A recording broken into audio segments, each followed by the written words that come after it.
I'm guessing y'all like that. Oh my goodness. Welcome, good morning, Soul Center OC. I am so glad to be back here. So glad to have that powerful musical inspiration. Thank you, Angel. Thank you, Lacey. Thank you, Jesse. I adore you. You're a new person I'm adoring. And a lot of you know that if you've been here when I've been here, that one of my charges in life is to adore and cherish everybody, to allow myself to open to a greater and grander experience of intimacy as God knowing God through two people. That's what our truth teachings at Agape are. That's what the truth teachings of the New Thought movement are. So if you're new to New Thought or to Agape movement or the Agape truth teachings, I'll just give you a quick little down and dirty intro. Our community is based on the golden thread of truth teachings that is found in all of the traditions and all of the religions. That golden thread that knows that love and divine intelligence and beauty and grace is equal, and it's everywhere, and it's in all of us, and that we are all born in the image and likeness of God, and that this life is a journey of cultivating that to become ever more of our authentic self. And so our community is based on these truth teachings. And in these truth teachings, we are pretty much grounded in affirmative prayer and meditation, life visioning, being of service to others, including ourselves. And so I just welcome you here to Soul Center this morning for this beautiful morning. It's just been so beautiful to be here for meditation, to see some of the most beautiful faces that I get to see on a regular basis. Once again, some new faces. My name is Reverend Keith.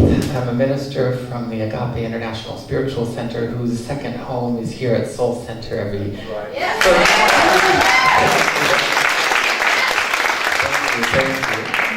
And I just want to give a little more love to our music. Thank you, Angel.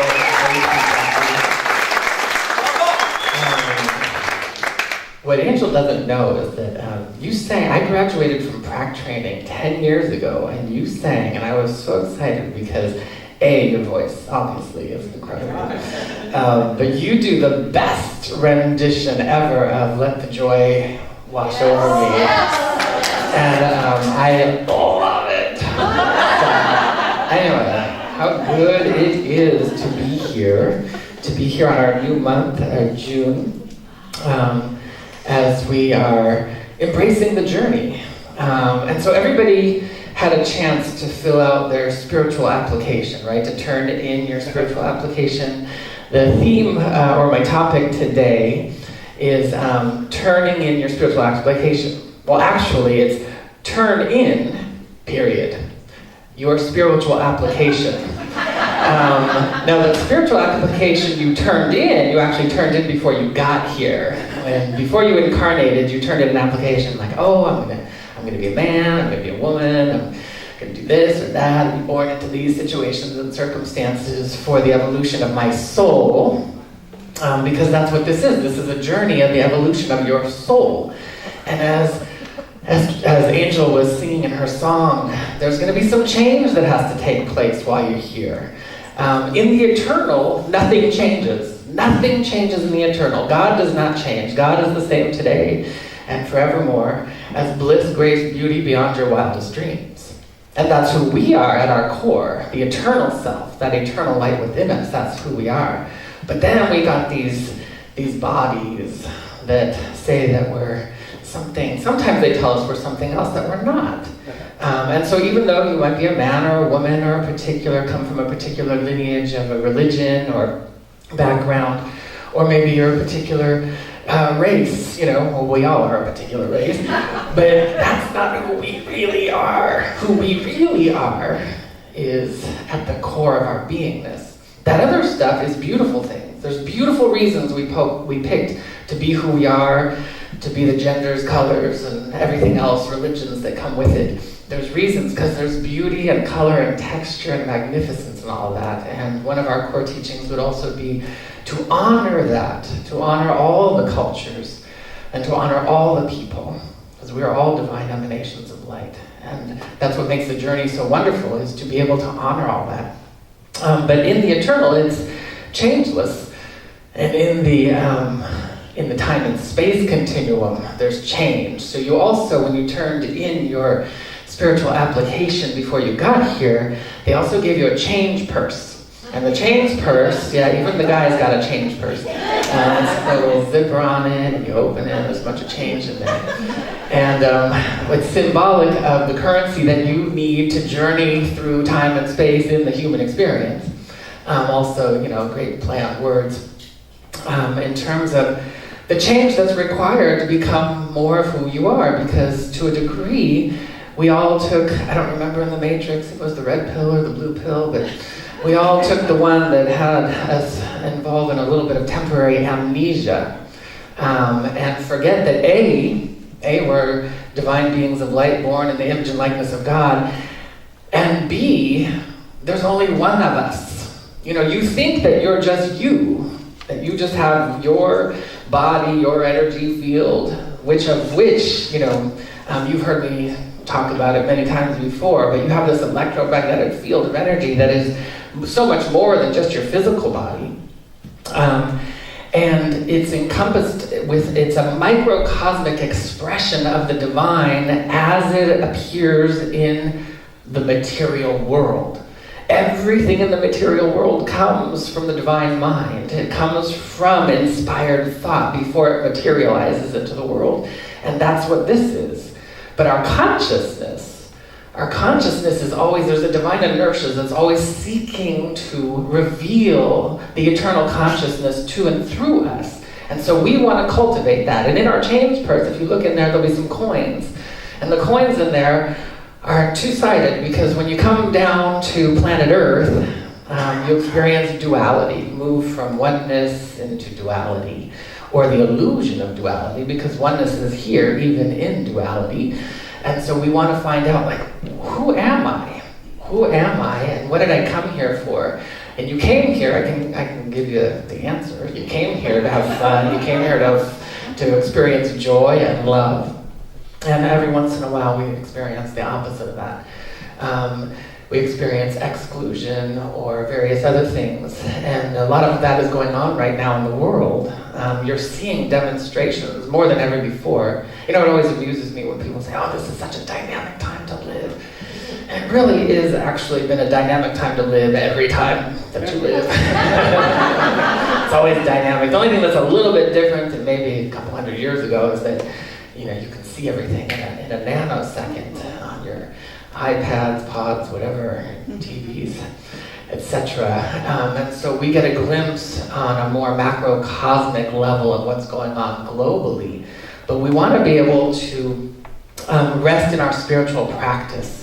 That's what also a spiritual community is helping us to anchor and have a place to be stable in our spiritual practice and to cultivate the mystical in our lives, because we're all mystics. Each and every one of us is a mystical being, and each and every one of us is on a journey to wholeness, and each and every one of us is a transcended or ascended master. As Jesus the Christ would teach, these and greater things ye shall do. He didn't just wasn't speaking to nobody, he wasn't talking to the plants. He was talking to us that have chosen to incarnate in human form. These and greater things ye shall do, because you have within you everything you need. You come loaded and coated with everything you need to express your purpose and your passions. But most of us have forgotten what those purpose or what our passion even is, because we get kind of caught up in that illusionary flow of cause and effect, or the race-conscious ideas that would bring lack or limitation. In most cases, they're somebody else's idea. Most of the things, when it comes to things like racism or any of the other isms around the world that are detrimental to our growth, is something that nobody ever even experienced. It was something that they just absorbed. And it's an erroneous idea. And it is something that we want to take into the most important thing on our journey is to realize truth, the absolute truth of all life and of our divine nature. And so as we become awake on the spiritual path, we want to just be aware of one of the things that is, we have to remember. Because a lot of us forget to remember. And we have to remember to remember. I don't know if any of you saw years ago, I had looked up this morning, so I was like, oh, that movie Memento. It was about this guy who had short-term memory loss. And he had to write himself, he would take pictures and write Post-its so that when he would forget things, he could, he was always reintroducing himself to people he had just met, a day ago or something like that. And he was always forgetting. I think a lot of people who watched that movie would have been like, oh my God, I can't believe it. I sure wouldn't want to have that in my life. I wouldn't want to have short-term memory loss. Well, guess what? Most of us have short-term memory loss. We've forgotten who we are. And so reflection is a very important, we have to sometimes come back to the basics. The basics, 3 R's. Reflection, remembering, and reverence. Those are the 3 R's. Reflection is a powerful tool that we use in meditation to reflect on. So there's a few things we can use. I want to focus a little bit today on reflection as to what has happened.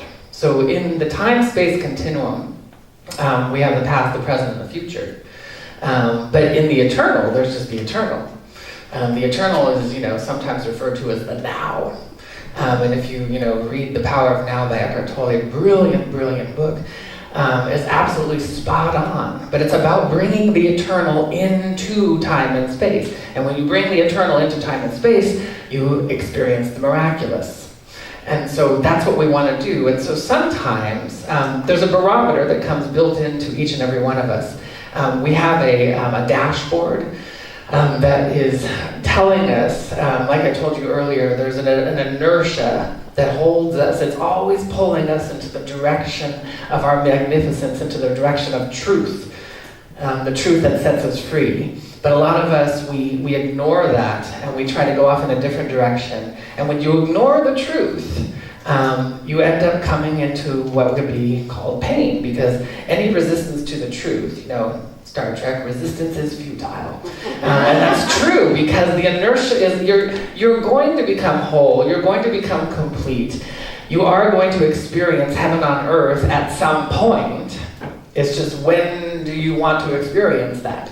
You can start to experience it incrementally more and more and more every day if you choose to adopt the practices that cultivate ever-expanding good in your life. Now, most of us have subconsciously and erroneously chosen practices that take us away, and they make discomfort, mental and emotional anguish, and things of that nature that are uncomfortable.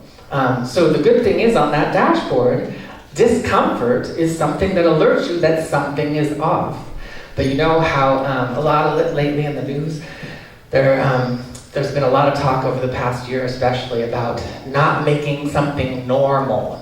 Certain things that have, some of the ugliness that has come up in the political cycles lately has brought up some things where some people seem to be trying to make things normal that aren't eternal. Because it's not eternal to not love. It's not eternal to not embrace. That's just not eternal. And I don't know, sometimes my heart it's a little soft when I'm talking about certain things that I see in the world. But what do you do about the stuff that you see in the world? You gotta get into your spiritual practice and you gotta reflect. You have to reflect. And one of the ways you can use reflection is, if something goes down, let's say you have an argument with somebody, and it doesn't go down exactly the way you like. Maybe you do that thing that I've done a couple times, where you get upset, you yell at somebody, and you're rah, rah, rah, rah, and you point your fingers, and we all know what that means, right back at you. And then afterwards, you're like, oh God, what did I just do? When you have time to mellow out. Well, one of the best things you can do in your spiritual practice is then reflect, because we live in a quantum field. The past is not over. It seems like it, But it's not, because if you know anything about quantum science, everything's happening now. Everything's simultaneous. If any of you have done past life regressions and things of that nature, you begin to find out that past lives aren't really in the past. They're also happening right now, that we're all connected. And it's all true. But one of the best things you can do is say, okay, that just went down and it didn't go down the way I would have imagined it or liked it to have gone. I maybe lost temporary sight of my faculties at the moment and I said something I didn't mean to say or something like that. And when you reflect, you can go ahead in the meditative field and you can start to imagine, to invite, evoke, and allow what it is that you would like to take and place back on that time. And you can recoagulate. That is part and parcel, cultivating, returning the years the locusts have eaten. You participate in that by reflecting and then going, taking the energy. Just imagine you're taking it, you're putting it back in time. The energies of forgiveness. Forgiveness is a transmuting energy, and gratitude is a creative energy. So we want to know how we're working. We want to check into that manual that most of us, I don't know what it's like when you travel. Are you one of those people when you check into the hotel and first thing you do is you get out, you unpack everything, you start put everything away and you know exactly where everything is? Or do you just kind of like throw everything around and you take care of it later? A lot of us have done that before we got to planet Earth. We checked in and we lost the owner's manual of how to be a human being, how to be a spiritual being in a human body. And so we want to be able to check our manual and remember that in our change purse, when you start to pull out those coins, there's coins for change in your life, because you're going to need to change things. You can't stay the same and grow spiritually. You're going to have to change or transform. And so when you look at the change, you're going to see that each one, there might be a piece of a coin in there that's about prosperity. And you're going to look on both sides of the coin. On the first side of the coin, there's going to be the side that says, how do you receive? And on the other side of the coin is, how do you give prosperity? If it's kindness or love, how do I receive and how do I give? You look at the two sides of the coin. And you want to really look at both, because they're equal. They're going to be equal. And it's not linear, because I might be given love over here. You've sometimes heard me talk about it, like where one of my favorite things is when you see somebody you love and you're just like, oh my God, you just want to like with Patricia, oh my God. The greeting I got this morning, oh my God, I was like, oh my God, bring it on, yes. So you get this like, oh yeah, I feel so good. And it's like, I'm a good lover. Yeah, see, I'm a good giver. But then over here, you're like, okay, yeah, gotta go. With so-and-so or such and such. And it could be just a casual thing. It could be somebody they're not like really in your life very much or something like that. But that coin doesn't know the difference.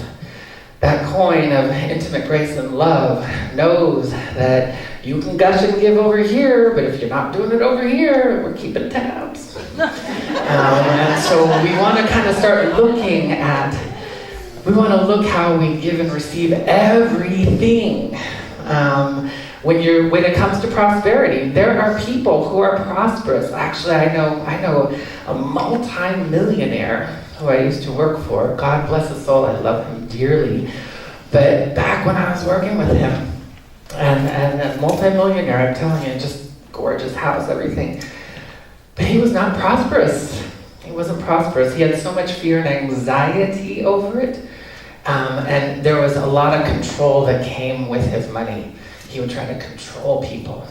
And so it's when you're truly prosperous, you have enough. You have enough money. All needs met. You're also not concerned about it either. You know that God is your source and your supply. And so we just want to look into our change purse, and we start looking at the coin. They're really pretty coins if you look at them. You want to look at them and just start to see. They start going from kind of tarnished, nickely, rusty looking things to gold, beautiful coins. They get bigger the more you use them. They get all shined up as you start to touch them. And you allow the energy to increase in your giving and your receiving. And some of the most profound spiritual teachers will tell you, if you're feeling in lack about anything, you're not feeling appreciated, you don't feel like you have enough money, you're not feeling creative, whatever it is, then go appreciate. Go give some money to somebody or something or whatever. But it has to be true, it has to be authentic. And that's where the reverence comes in. Reverence, when I was in a school of ministry, I just fell in love. They call us reverends. But we should all be reverends. We should all be ministers of our own lives. Because what a minister does is they minister to their people. And we all have people, we all have to minister to somebody. And reverence just means you have a real, profound, authentic respect. And there's nothing better. You've heard me say it before, where it's like, you see those people where your heart just goes, whoa, and you just want to start running in slow motion, like, in the movies, and you're just going to like dance into each other's arms. Those people, well, we want that with everybody. We want it with everybody. And we want our team. We want our team, our soul cluster, because as you become aware on the spiritual path, at first there's kind of we want to put on our oxygen mask first, and we want to do our spiritual practice and growth, but we're also part of a collective. We're part of a collective. And that first layer out from the you, from the me generation, and then we move into the we generation of your energy body, because you're not separate. I'm not separate from your energy body. I'm not separate from any of your energy bodies. We're all connected. There's a quantum field. They're talking about in science now the dark matter, which is just another way of describing the phenomena of God. God being that divine intelligence back of all life in every space and every place. Well, we have access to that 24/7. And so we want to reflect. You can use that reflection as reflecting on something that has gone awry. And once you get pretty solid, because every one of us has a certain amount of healing that we have to do. If there's anything in your past, anything at all, if there's any tarnished relationship, if there's any lack or limitation from any area, we want to flush it all out. We want to flush it out, and we want to bring it into the light, and we want it to be real. We want it to be real. And as you've heard me say before, you want to know this to your bones, in your bones, closer than your hands and feet. You want to feel, I'm assuming, you want to feel the grace of your own magnificence and the grace of God. And so through coming back to the basics, through our practice of reflection, of remembering. So, that's why, a lot of us in the spiritual community, in New Thought, and even in the New Age community, we put our little affirmations up and stuff like that, which is really good. But, those are kind of like the Post-it notes that he was using in that movie to remind himself of the truth, because we're reminding ourselves of the eternal truth. But we want to do more than remind. We want to move into the reverence part of embodiment.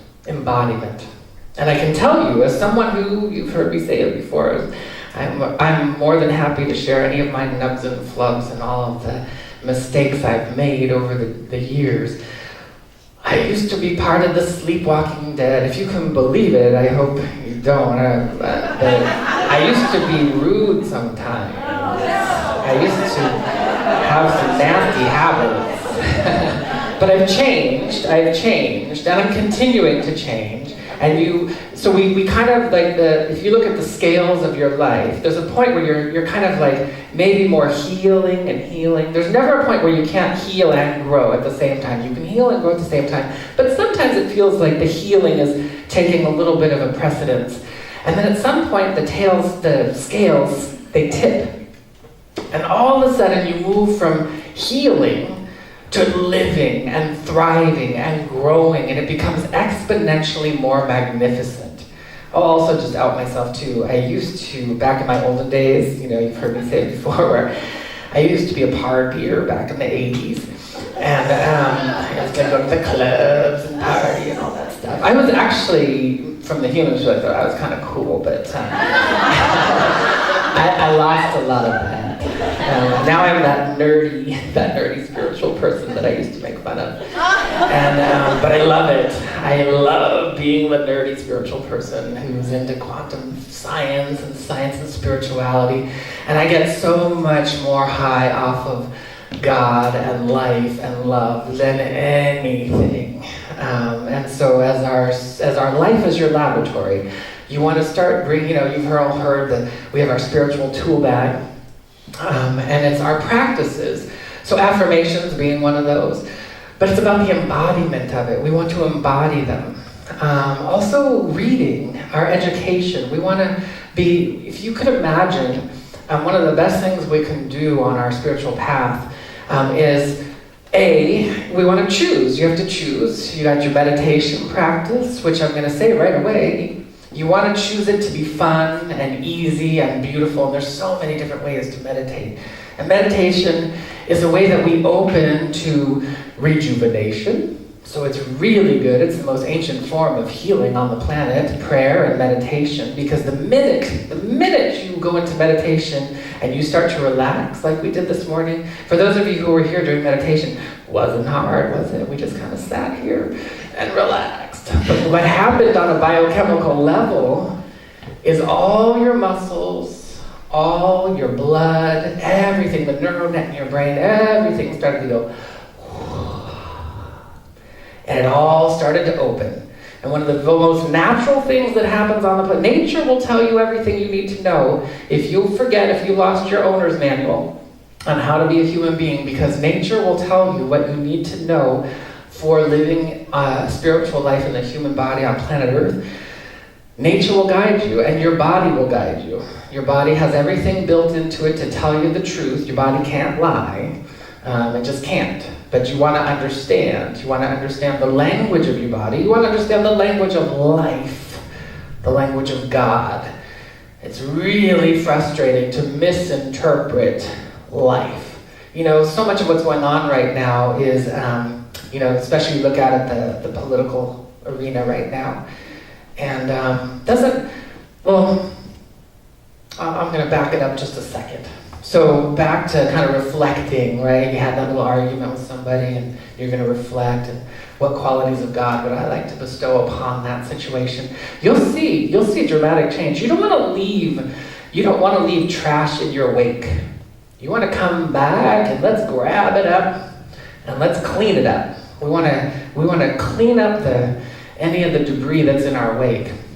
And so one of the hardest things, I think, one of the challenging things in our time is that a lot of us, we don't really understand that what's going on right now is there's victim-villain consciousness. Somebody's the victim, somebody's the villain, right? You did this to me, it's horrible, you're a horrible person. And most of us it's been ingrained into the system that we're there for the victim. Oh, you poor thing. Okay, let me give you hugs. And that's good. We want to love the victim. We want to empower, because we don't want to be in victim consciousness. We want to be empowered. So anything that we would give and bring forward for a victim is empowerment, so that you release feeling like a victim from your beingness. But most of us, we don't look at the villains. Our society is built on, they screwed up, lock them up, And in rare instances, it is changing, and you'll find little outbursts of heaven on earth coming into certain organizations that are there for, certain people who have been incarcerated and things like that. But on the scale, and this can be a bitter pill to swallow sometimes, of energy in life, the victim and the villain, there's an equal amount of energy between the both of them, and we want to love the villain as much as we love the victim. Now that can be challenging. Now it doesn't mean we love what the villain did. We're not condoning, because behavior is different than who you are. Your behavior comes from practices that take you away from the divine. And so we want to come back to the divine, and it's really hard to in the human experience, it's harder to come back into your authentic self if you have a whole bunch of people going, you're terrible, you're rotten, lock them up, throw away the key. So I'm in no way condoning that we're just supposed to like, okay, let's just do some airy-fairy love about, somebody who's done something horrible and just let them out. No, but the consciousness that we hold them in is not recognizing their behavior as who they are. We want to recognize who they are, because when you recognize, you've all been there, thankfully it's happening a lot more with our children these days. In the olden days, they used to like, oh, you're so stupid.